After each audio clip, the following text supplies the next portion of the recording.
नमस्कार, मी संयोगिता आणि पिंपरी चिंचवड बुलेटिन मध्ये सगळ्यांचे स्वागत। एका फुटबॉल मैदानाच्या आकाराची लॅबोरेटरी अंतराळात आपल्या पृथ्वीभोवती वेगाने फिरत असते, जिला आपण इंटरनॅशनल स्पेस स्टेशन म्हणत असतो।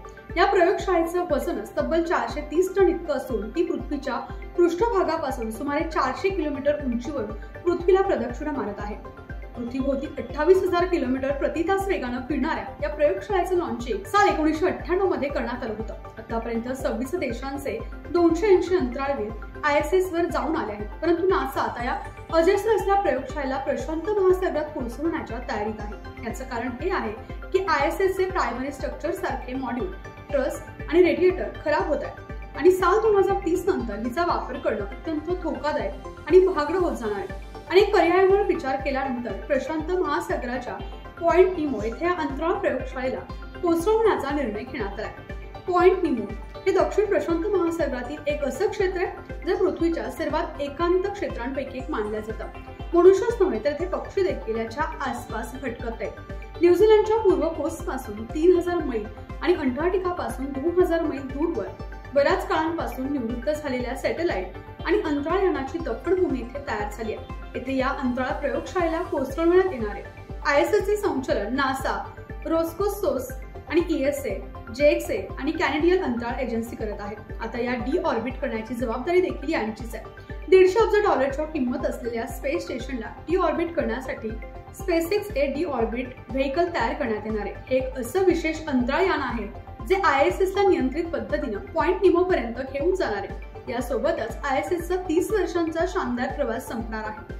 नासानं ISS ला पाडण्याचा निर्णय घेण्याआधी अन्य पर्यायांचा देखील विचार केला होता आणि पहिल्यांदा असं ठरवलं होतं की ISS ला अधिक उंचीच्या कक्षेत ढकलून देण्याचा निर्णय घेण्यात आला होता। त्यामुळे ऐतिहासिक अवशेष म्हणून ते कायमचे अंतराळात फिरत राहिले असते।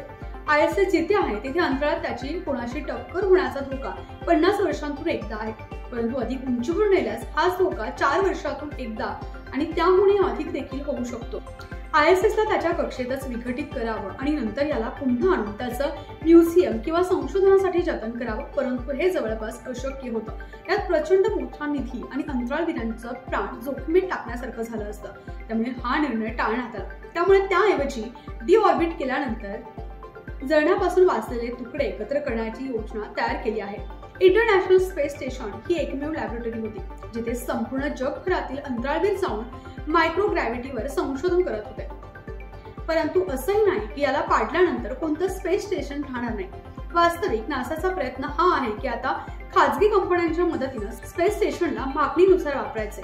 एक्सिओम स्पेस, ब्लू ओरिजिनल आणि क्वेझर सारख्या खाजगी कंपन्या याच दिशेने काम करतात। दुसरीकडे चीन हा एकमेव असा देश आहे ज्याच्याकडे आता वर्किंग स्पेस स्टेशन तियांगोंग आहे। रशिया देखील साल 2033 पर्यंत त्यांचे स्वतःचे स्पेस स्टेशन बांधण्याच्या योजनेवर काम करत आहे। भारताने देखील साल 2033 पर्यंत स्वतःचं स्पेस स्टेशन बनवण्याचं ध्येय ठेवलंय।